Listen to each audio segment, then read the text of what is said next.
Judges 1. After the death of Joshua, the people of Israel inquired of the Lord, "Who shall go up first for us against the Canaanites, to fight against them?" The Lord said, Judah shall go up. Behold, I have given the land into his hand. And Judah said to Simeon his brother, Come up with me into the territory allotted to me, that we may fight against the Canaanites. And I likewise will go with you into the territory allotted to you. So Simeon went with him. Then Judah went up, and the Lord gave the Canaanites and the Perizzites into their hand, and they defeated 10,000 of them at Bezek.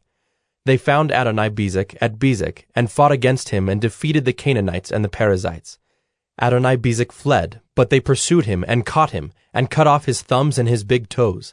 And Adoni-Bezek said, 70 kings with their thumbs and their big toes cut off used to pick up scraps under my table, as I have done. So God has repaid me. And they brought him to Jerusalem, and he died there. And the men of Judah fought against Jerusalem, and captured it, and struck it with the edge of the sword, and set the city on fire. And afterward the men of Judah went down to fight against the Canaanites who lived in the hill country, in the Negeb, and in the lowland. And Judah went against the Canaanites who lived in Hebron. Now the name of Hebron was formerly Kiriath Arba. And they defeated Sheshai, and Ahiman, and Talmai. From there they went against the inhabitants of Debir. The name of Debir was formerly Kiriath Sepher. And Caleb said, He who attacks Kiriath Sepher and captures it, I will give him Achsah, my daughter, for a wife. And Othniel, the son of Kenaz, Caleb's younger brother, captured it. And he gave him Achsah, his daughter, for a wife. When she came to him, she urged him to ask her father for a field. And she dismounted from her donkey, and Caleb said to her, What do you want? She said to him, Give me a blessing. Since you have set me in the land of the Negeb, give me also springs of water. And Caleb gave her the upper springs and the lower springs. And the descendants of the Kenite, Moses' father-in-law, went up with the people of Judah from the city of palms into the wilderness of Judah, which lies in the Negeb near Arad, and they went and settled with the people. And Judah went with Simeon his brother, and they defeated the Canaanites who inhabited Zephath, and devoted it to destruction. So the name of the city was called Hormah. Judah also captured Gaza with its territory, and Ashkelon with its territory, and Ekron with its territory. And the Lord was with Judah, and he took possession of the hill country, but he could not drive out the inhabitants of the plain, because they had chariots of iron. And Hebron was given to Caleb, as Moses had said. And he drove out from it the 3 sons of Anak. But the people of Benjamin did not drive out the Jebusites who lived in Jerusalem. So the Jebusites have lived with the people of Benjamin in Jerusalem to this day.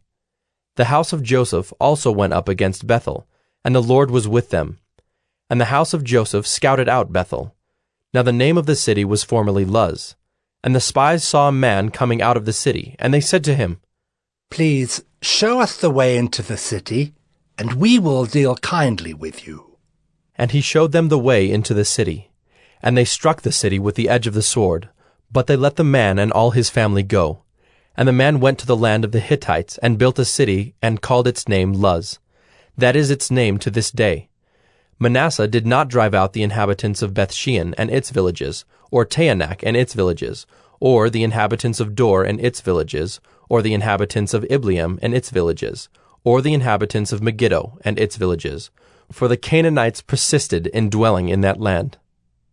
When Israel grew strong, they put the Canaanites to forced labor, but did not drive them out completely. And Ephraim did not drive out the Canaanites who lived in Gezer, so the Canaanites lived in Gezer among them.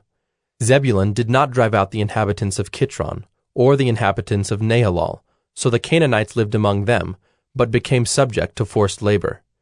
Asher did not drive out the inhabitants of Akko, or the inhabitants of Sidon, or of Alab, or of Achzib, or of Helba, or of Aphik, or of Rehob. So the Asherites lived among the Canaanites, the inhabitants of the land, for they did not drive them out.